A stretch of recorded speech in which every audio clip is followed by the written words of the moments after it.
Hey guys, welcome back to yet another episode in season 2 of With a Side of Hustle. I am your host, Doug Neville. Very happy to have you here. As you know, this is a little opportunity for me to sit down with some friends, some colleagues, and talk about small businesses, small projects, and just exactly how we can help them expand their community. Today, I am joined by a very good friend that I have known for, Ryan, I don't know if you know this or not, but we've been friends for 20 years.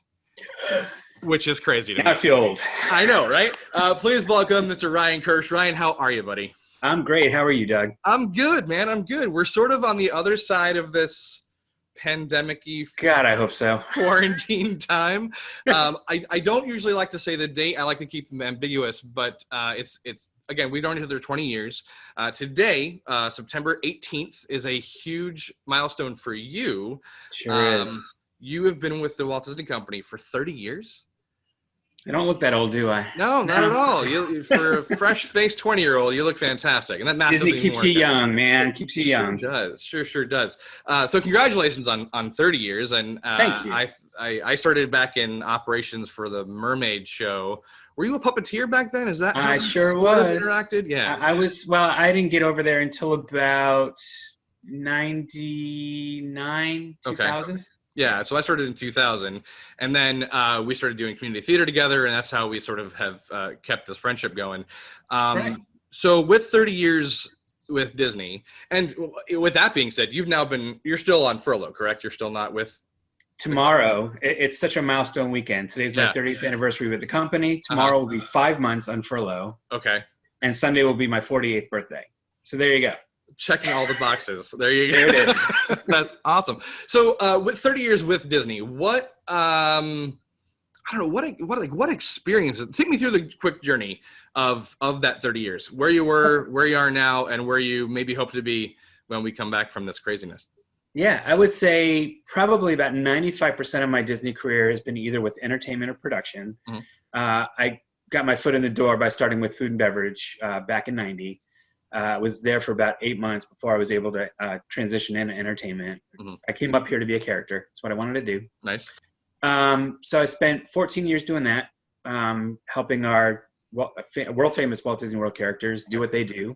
I got to travel a lot, made my way to Japan for a little stint, got to do some stuff with the Premier Cruise Lines before Disney Cruise Lines existed. Is that the Big Red Boat?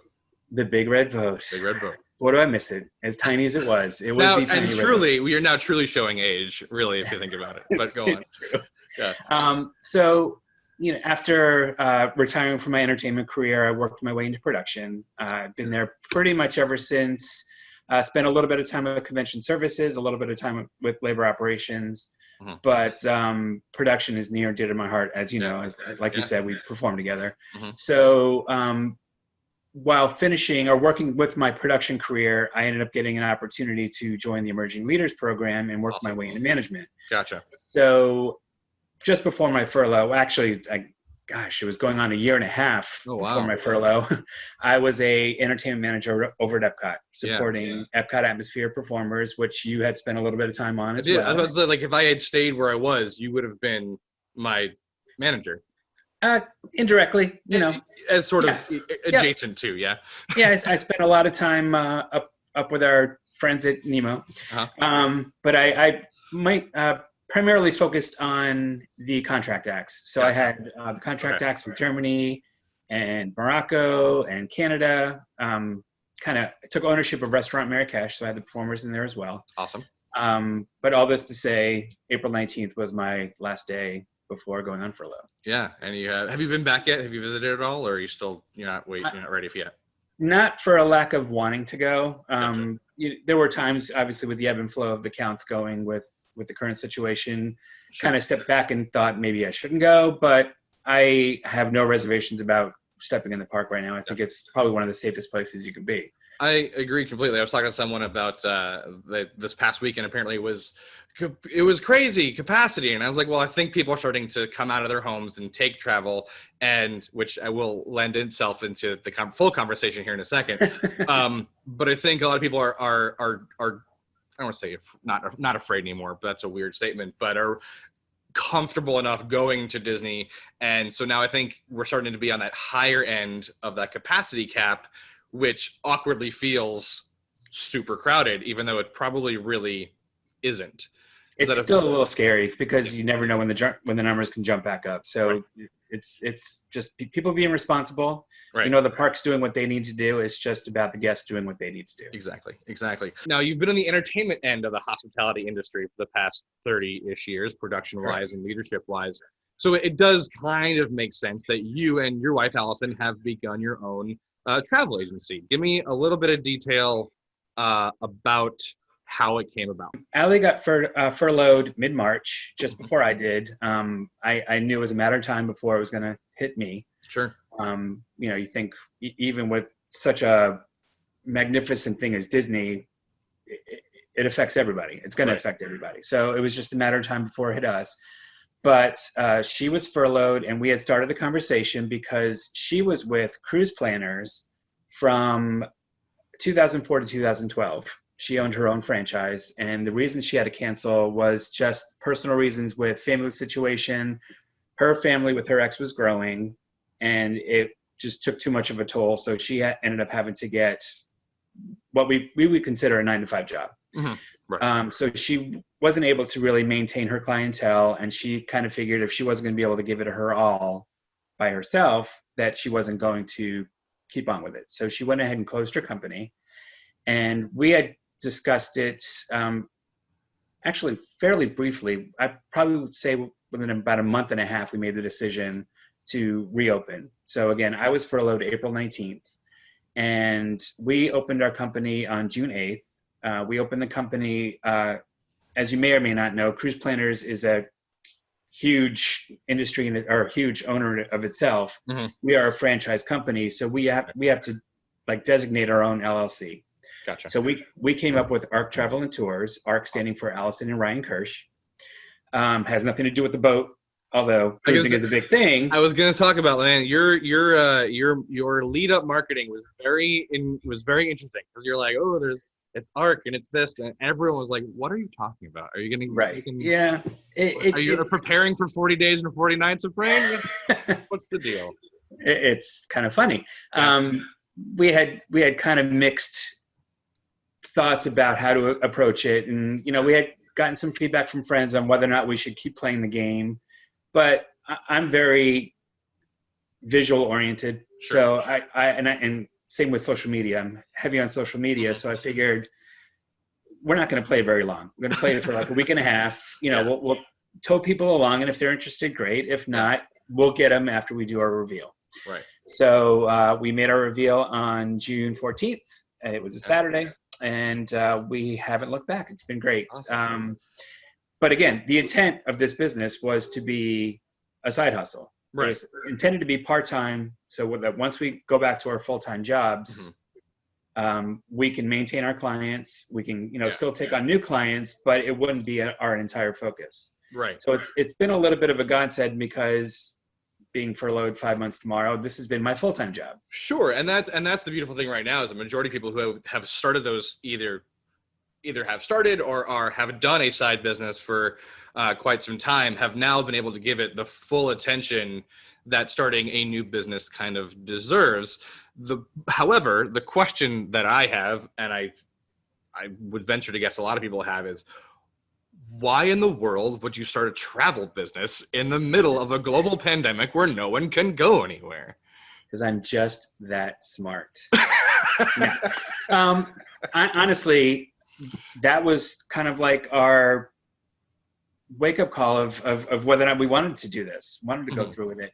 And what turned out to be such a great thing is that, unfortunately, so many existing travel agents at the time were having to deal with cancellations, having to deal with going back to those suppliers and having to work out refunds or future cruises or future trips.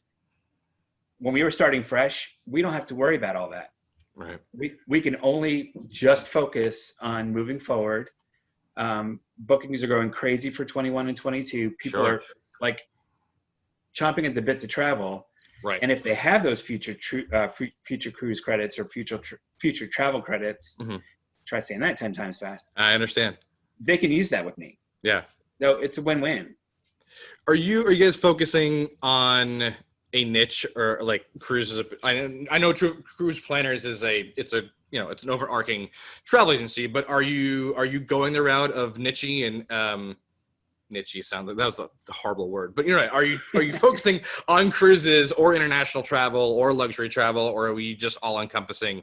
Yes, doing the answer is yes. I didn't want to. We didn't want to pigeonhole ourselves into one specific niche. Niche is the right word. Yeah. So I've gone through the hurdles it takes to learn as much as you have to learn. Sure. From inception through your initial training, going through their training programs, learning as much as you can about the suppliers, learning as much as you can about the different markets, and what's enticing about everything, and then having to learn about your clients and qualifying them to meet their needs. Yeah. So what's a little bit funny is I went back to school 10 years after graduating high school. I went back to school for IT. Okay. Specifically IT for business. I went in that with the mindset of, I love computers, I love entertainment, I want to integrate them together. Yeah. Then I realized how much continuing education you have to have with IT. That bugged me to no end because I didn't want to have to do that for the rest of my life. But now being in travel and knowing, first of all, having the passion I have for travel and knowing that you still have to stay on top of everything. Yeah. It turned out to just be IT that I wasn't interested in anymore. It wasn't the continuing education piece. So I'm excited to learn about what new products are out there and what the companies are doing to make themselves innovative and stand out amongst everyone else. So I love that they're doing all the competing themselves and I just get to sell them. And that's the really cool part is that, like, again, companies are very aware that there's so many options out there and all you have to do is go, cool, and push something that they already have and they're already talking about. So where does that passion for travel come from for you? I guess I was unaware that this was such a, because I do believe that people find their side hustle or they find their passion project in something that is deep rooted in them. So where does that travel passion come for you? It's simple. We both love to travel. We both love to cruise. I'm excited with this side hustle. I'm excited about the opportunity of getting outside of my comfort zone, meaning the Caribbean. I mean, right. It's not even comfort zone. It's location comfort. Like that's right. Coco's an hour and a half ish from where we are. It's easy to hop on a Carnival, Disney, or Royal Caribbean from there and just any port in Florida. Well, yeah. But then you're really, unless you have the time to take off and actually travel to the West Coast, you're really just limited to the Bahamas, the Caribbean. Yeah. But I'm excited that with selling this to so many people and having the opportunity to take these trips with these people, I mean, I could put a group trip together, include us in it. Right. We all go together and we experience something brand new. Which is awesome. And, it's obviously being bit by the excitement of going through these webinars and the training that I've gone through for these suppliers and seeing what their resorts have to offer, or what their ships have to offer, and what makes them different. So now I have to experience it in person. Right. I mean, it's only fair. I'm selling it. Right. I should know what it is backwards and forwards. Agreed. So, a couple of years ago, I was working for Travel Planners International as their, which is a host agency for travel agents, very similar to, I don't know if it's similar to Cruise Planners, but it's another sort of overarching host agency. And every time a supplier would come in, I'd be like, oh, that's top of the bucket list. Just keep rotating. Actually, before I get into that, why Cruise Planners? Like, I know, again, we talk about Travel Planners International. There's Cruise Planners. There's a couple other ones out there. I think Dream Vacations you mentioned earlier. What was it about Cruise Planners that really, other than you've already sort of had the hook in there, why was it the place to go and get started? I think, when you compare the two, they're very similar. I think the stigma with the stigma with Cruise Planners was that people just think we just do cruises. Right. And the enticing part about Dream Vacations is simply the name. It's Dream Vacations, so we cover everything. Yeah. It's not the case. Yeah. It's really apples and oranges when you talk about the two. It's the background, it's the history. There's a little bit, using the word stigma again, there is a little bit of a stigma with Dream Vacations because they have a history from companies that used to partner with them. that cruise planners just won't work with based on reputation. They do a lot of research. Yeah. We have a humongous support system in our home office that really takes care of their advisors. That's awesome. And I have never used the word travel agent since I started this. I consider myself a travel advisor. It's my job to advise the client and to be able to deliver what they want. It's all about them. So I am not taking that lightly. It's my intent to give them as many options as possible. Sure. And to be honest with you, for the first couple of clients that I've taken on, if I haven't found exactly what they want that Cruise Planners offers, I still try to find their solution. And if they have to book it themselves, at least I know I have a client for the future. Yeah.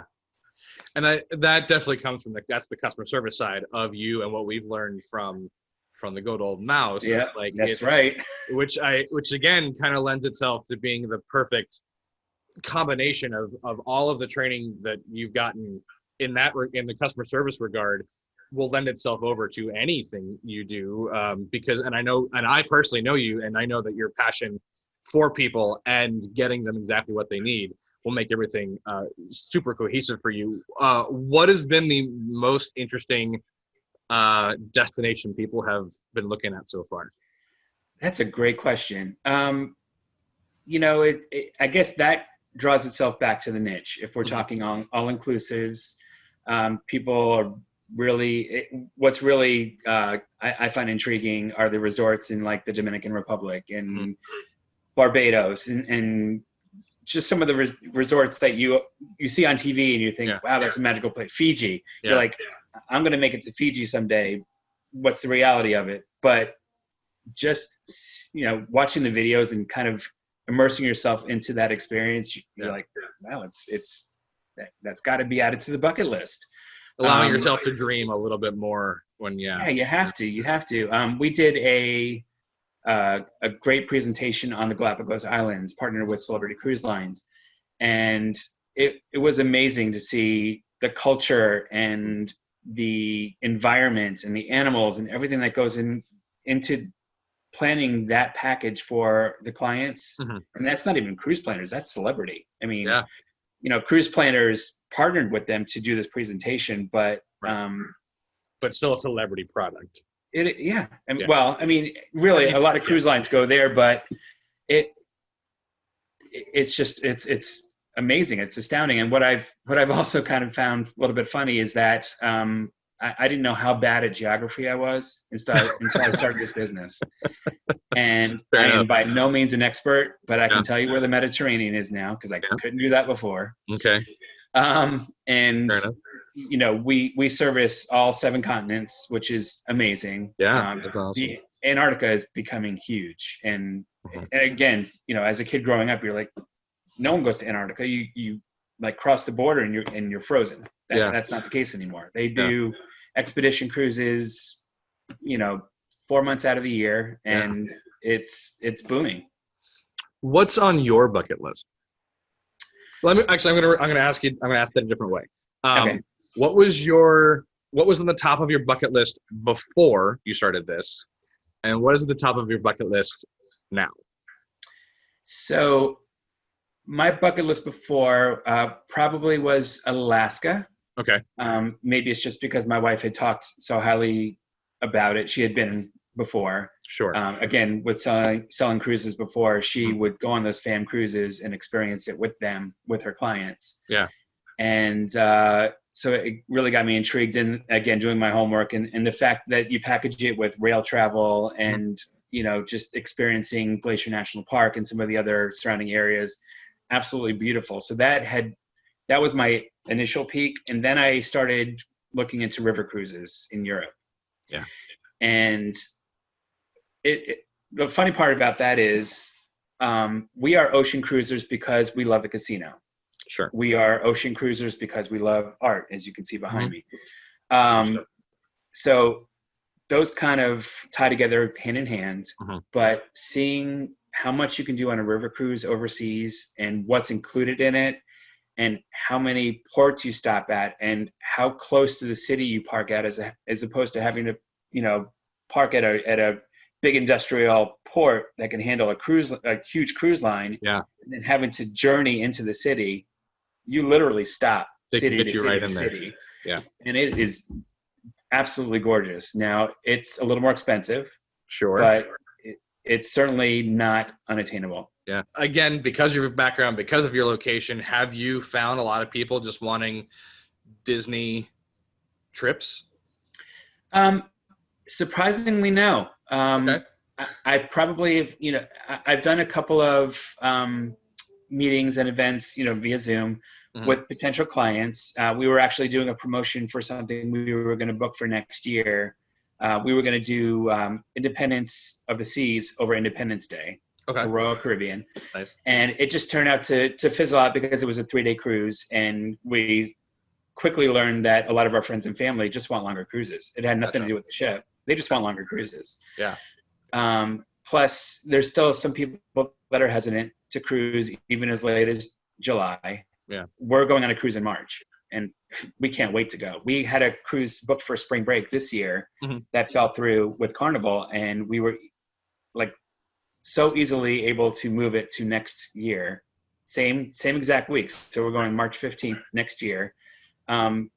And just because we stayed, instead of getting the refund and using the future cruise credit, we actually got about $750, $800 of onboard credit. Nice. Just to stay with the cruise. That's awesome. Like, it was nothing else out of pocket. That's super cool. And it's funny, we talk about Disney, right? And we talk about river cruises, the combination there.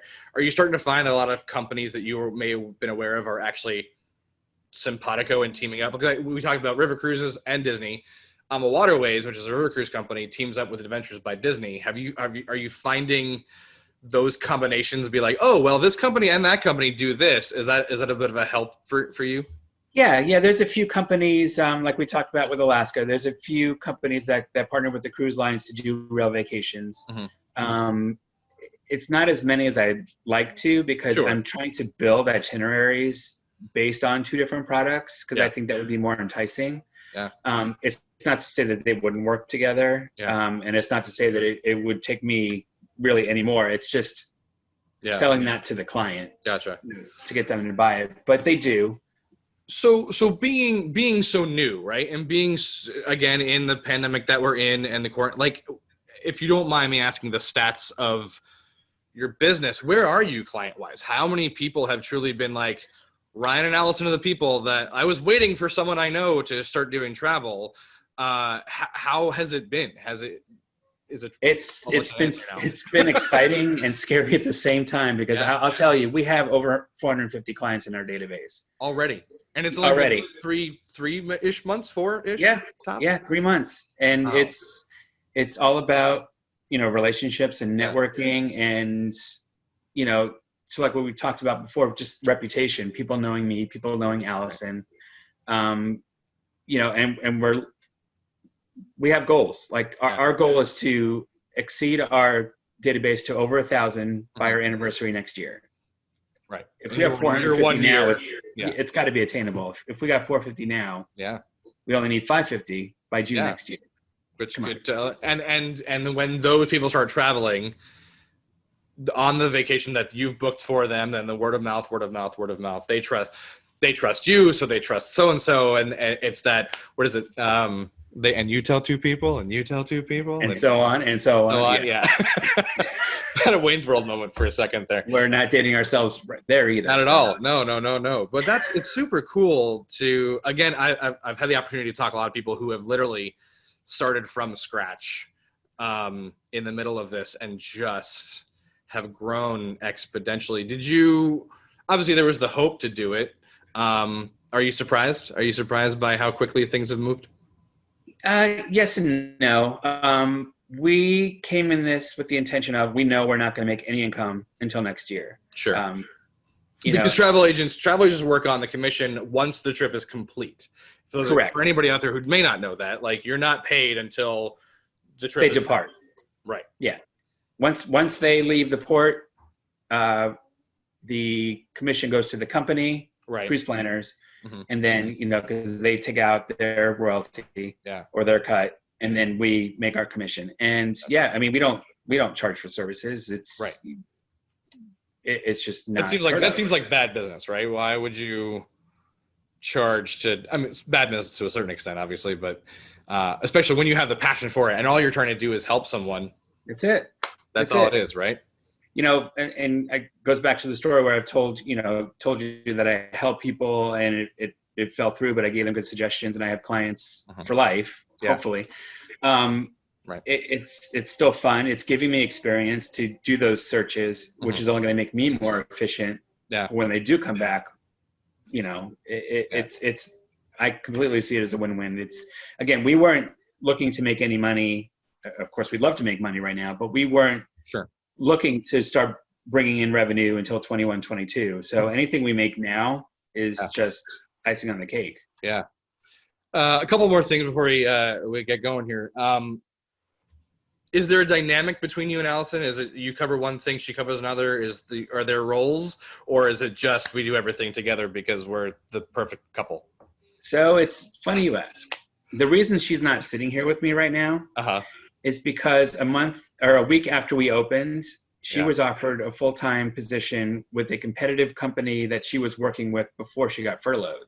Oh, so she actually travel-wise or just job-wise? No, Job-wise. She was working for a health industry organization. Okay. She was furloughed from that position. She started putting herself out there on LinkedIn and Indeed, and she got a call, and she interviewed, and she got a better job at a competing company. Okay. So she's full-time there, which is why I'm full-time with the travel business. Well, there you go. So, and it's funny, I keep teasing her. She has about 550 emails in her cruise planners box right now because she doesn't really need to read them. I look at her inbox just to make sure that nothing was specifically gone to her that should have gone to me, because we pretty much get the same emails. Gotcha. But I only have 2 new emails in my inbox because I keep on top of everything, where she's sitting there with 550. So we do discuss strategies. You know, it's so funny because, you know, one of the biggest learnings that I've had thus far is that you wear 4 distinctive hats when you come in, because you're working in not only, you know, just the travel industry itself, but you're working in sales and you're working in marketing, and then you're an entrepreneur, so you got to keep your business up and running. Right. And finding the time to dedicate to each one of those 4 segments has been both challenging and fun, because I've never considered myself a sales agent. My wife, that's what she does. I mean, she's the manager of something that does sales. Like she can sell anything. It's unbelievable when I hear her on the phone with her clients, and I want to just absorb that skill, because I it's not to say that I don't have it. I'm a very extroverted, candid person, where she just knows how to massage the right angles. And it's not even a sales pitch. It's just how her delivery versus my delivery. So was that supposed to be the dynamic? Was the dynamic supposed to be like she makes the sale, but you make the presentation to get the sale? Yeah. I mean, she would look to anything technology with me. I would drive most of, if not all of the social media. I would work the marketing piece. She would work the sales piece. Well, guess who's doing all of it? Well, at least, and you have kiddos too. Like you're full family dynamic of, like, you have everything going. And this is a question of the time. Are they at home virtual learning in addition to you doing this? So we are a blended family. I have 2 and she has 3. For your viewers out there that didn't know, my 2 are homeschooled with their mom. So they've been at home regardless. So they've had 0 impacts as far as their education. In fact, it kind of bit them a little bit, because, you know, even on like a Labor Day, they probably did a little bit of schooling where these kids had the day off. But to answer your question, Allie's 3 are being taught at home. We have 2 in high school and 1 in elementary school.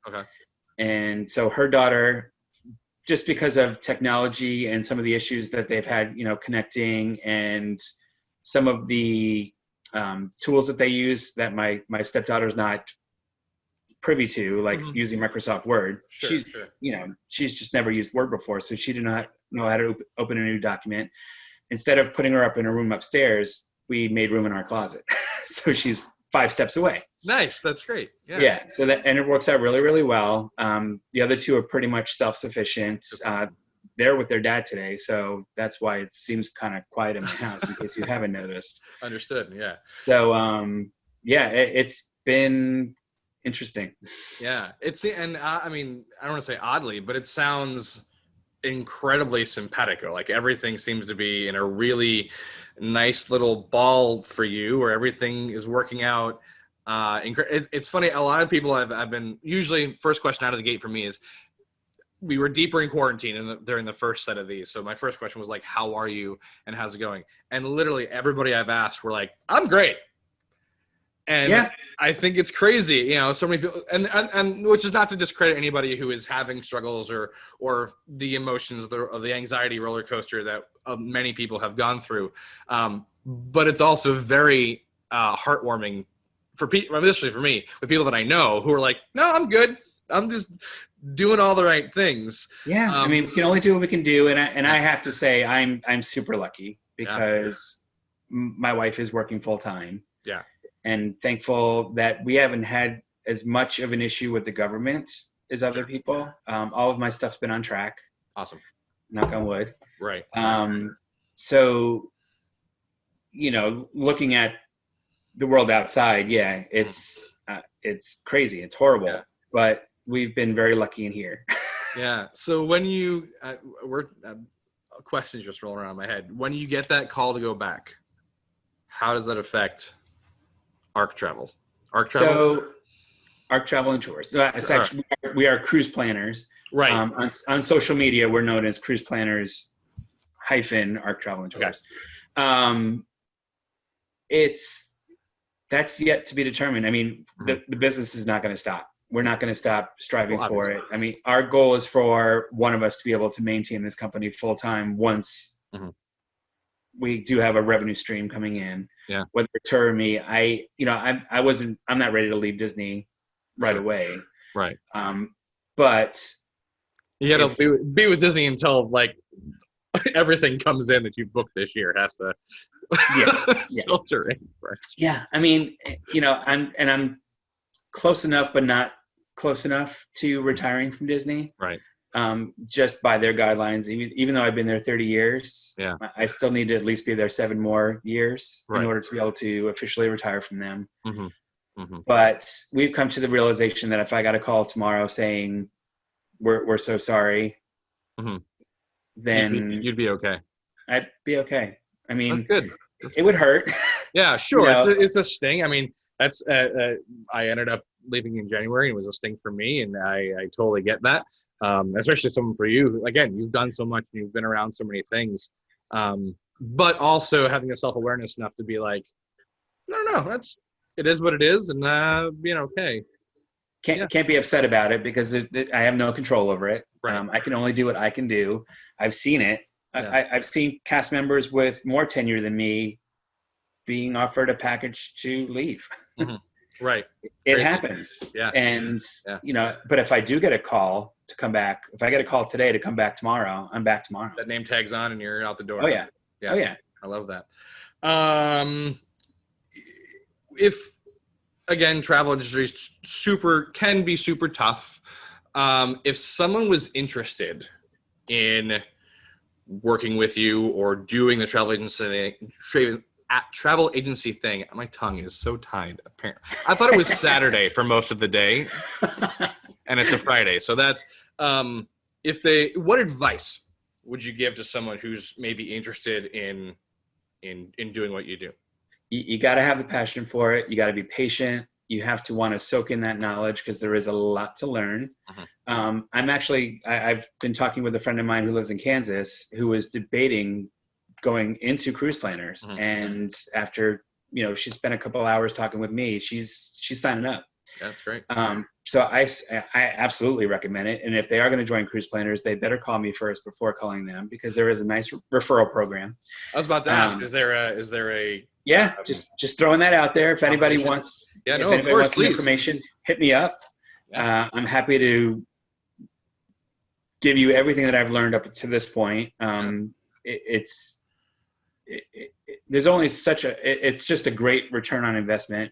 Mhm. because no matter what happens, people are going to want to travel. Even after 9/11, they had that slow, that fast decline, and Mhm. then it worked its way back. Yeah. So I don't think And something stronger else. and stronger than it was previously. So that's Absolutely. yeah. And I definitely think like if anything was gonna grow double when this is all as leveled out as it possibly can be, the travel industry is definitely that industry because we haven't been able to go anywhere. Right. It's that pent up demand, but it's also, once the vaccine is out, Mhm. I don't think anyone's going to hold back. Yeah, I agree. We've covered a lot of stuff. Is there anything that we maybe haven't talked about? Anything I haven't covered or asked that you want to share with the world? I don't think so. I mean, just with the knowledge of where we came from, I think we covered that enough. Yeah. It's again, we're not a travel agency. We are advisors, and we're Yeah. here to advise people. And Yeah. again, it doesn't cost you anything to give me a call and Just to let see. me help you. Yeah. Just navigate you into that dream destination or wherever you want to go. It's Yeah. what we're here for. Awesome. Two more things. If you, what does hustle mean to you? So it's funny because hustle, to me, it's kind of synonymous with sales. Mhm. You're hustling to make that next sale. But if you define the word hustle, there's another meaning to it. It just means to move along quickly. It's just to keep moving, and that's my philosophy, is for us to just keep moving forward and do what we do. Awesome. So last thing before we sign off, my friend, the links. Tell everyone where to find you, and obviously those will all be in the description below. But I want to hear all of them out loud. So Twitter, Instagram, Awesome. all the things. Yeah, you can find us on most social media platforms, but first and foremost at our website at arktravelandtours.com. You look at it right there below. Mhm. We are also on Facebook, Twitter, Instagram. We are on LinkedIn. Well, LinkedIn is my profile, Ryan Kirsch. Look me up, and I talk all about my travel stuff on there as well. Awesome. And we are also on Nextdoor if you are in the Orlando area. Ooh, what's Nextdoor? It's kind of like a community outreach. So I'm in the Hunters Creek area, but anyone in the surrounding areas of Hunters Creek will see my posts. Oh, very and cool. When I post events, Yeah. I post events on there as well. We have a business accounts with most of them, so we're able to attract more clients that way as well. Awesome. What is the Instagram handle? I'm a big Instagram person. I'll put it down there, but I just want to hear it out loud. Gotcha. It is at CP_ARKTT.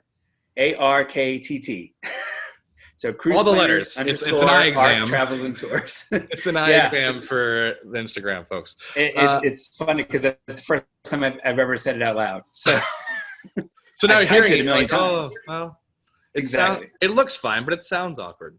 Right. One last time. Anything else you want to share with us, Ryan?